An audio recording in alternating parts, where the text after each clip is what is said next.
Hey everybody, Chief Meteorologist Brad Panovich here. We've got a lot to talk about. Francine, a stalled cold front, possibly another system developing off the Carolina coast. There's a lot going on here that's going to have an impact on us and other parts of the country. So let's get right to it. First and foremost, obviously Francine is the story of the day. It is gaining strength, and folks in southeast Louisiana need to pay particular strong attention to this. Huge storm surge risk with this, heavy rainfall, and yes, a significant wind risk. As I'm watching this today, this is on the border of becoming a Category 2 hurricane. Again, the category is all about the wind, not the water. So just be cautious reading too much into that. There is a lot of water already being pushed towards the coast. In fact, water levels are already coming up. We are going to see some significant storm surge and flooding in southeast Louisiana, coastal Mississippi, and even probably coastal parts of Alabama. But Louisiana will take the brunt of this system.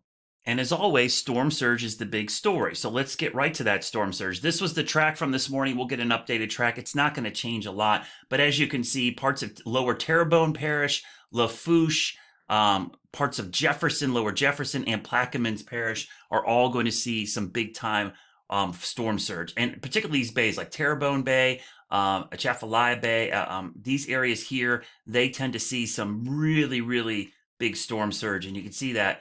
Boy, there's definitely going to be some high water in some of these areas. In fact, you get in these areas south of Morgan City, you're probably looking at maybe 8 to 10, maybe 11 feet of water. Also in Lake Pontchartrain, some pockets of flooding there as well because you're pushing water into the lake. Here, this is always a problem with Lake Pontchartrain. You push water in there, it can't go back out. So water on the North Shore and even areas and Lake Maurepas, I actually could see some heavy rain. So up around the North Shore, don't be surprised, like Mandeville area, there's always flooding there.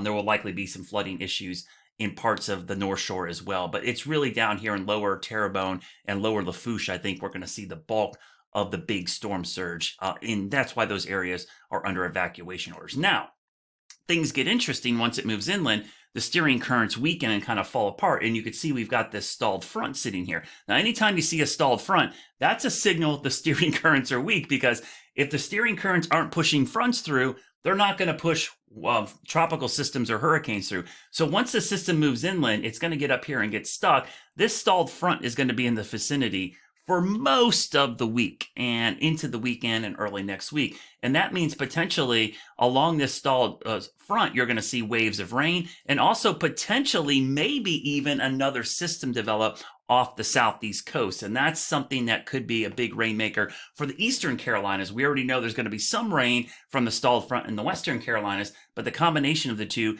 definitely could produce some heavy rain for the Carolinas. So let's get to that future cast.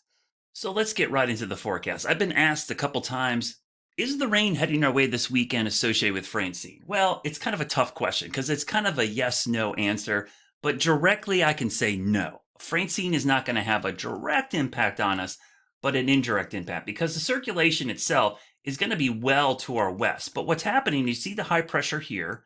This has got clockwise flow, so you got high pressure pushing moisture in. You've got a stalled front here. The low pressure with the Francine or the remnants, all of this funnels moisture into the Carolinas, and that's what's going to produce our rain. So the combination of having the high pressure to the north and the stalled front and Francine, it's not that Francine is causing the rain this weekend, it's contributing. Because if we didn't have the stalled front and that high pressure to the north, we probably wouldn't see any rain. So I can't say it's completely Francine, but as we go through time, you can see Francine makes landfall, weakens to our west, but you can see the rain bands. I mean, there's a lot of moisture here off the southeast coast. Remember, there is a stalled front somewhere in here, and the flow of moisture is straight at us, trying to feed into the remnants of Francine. So we're kind of on the train tracks for that load of moisture heading to our west. So we will see rainfall scattered. Now, it's not going to rain the entire weekend, and it's nothing that's going to be severe or causing wind issues.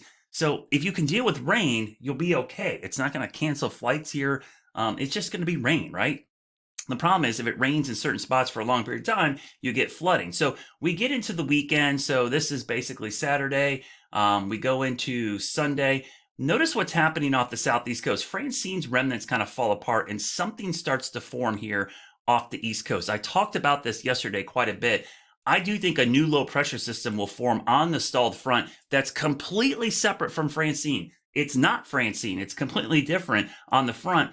And this actually could end up bringing some heavy rain to the eastern Carolinas. So the first wave of rain is likely going to be the mountains and foothills with scattered showers elsewhere. By next week, this secondary low could bring heavy rain to the eastern Carolinas. You see it actually pretty aggressive in some of our modeling here of this low pressure cranking up. And so this is by next week.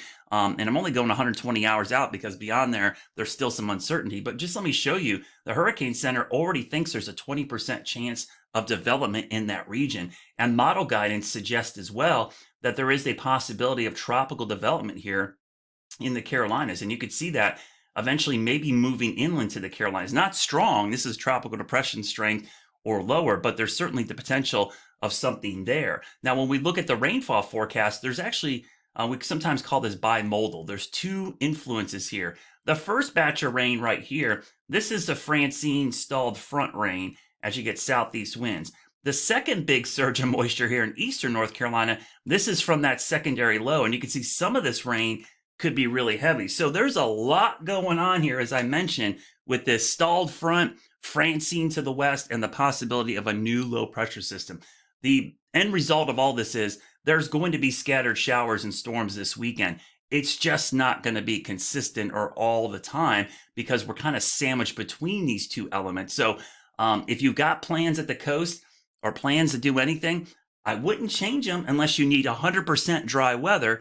But I would keep an eye on the weather. And if you do have outdoor plans, have a rain plan. You should never, ever, ever, ever, ever, ever, ever, ever, ever a million times plan an outdoor event and not have a plan for rain. It's really silly. Always have a plan for rain or inclement weather. That's the nature of doing anything outdoors. The chances of getting a perfect weather day are pretty slim in the Carolinas any time of year. So always have a backup plan just in case.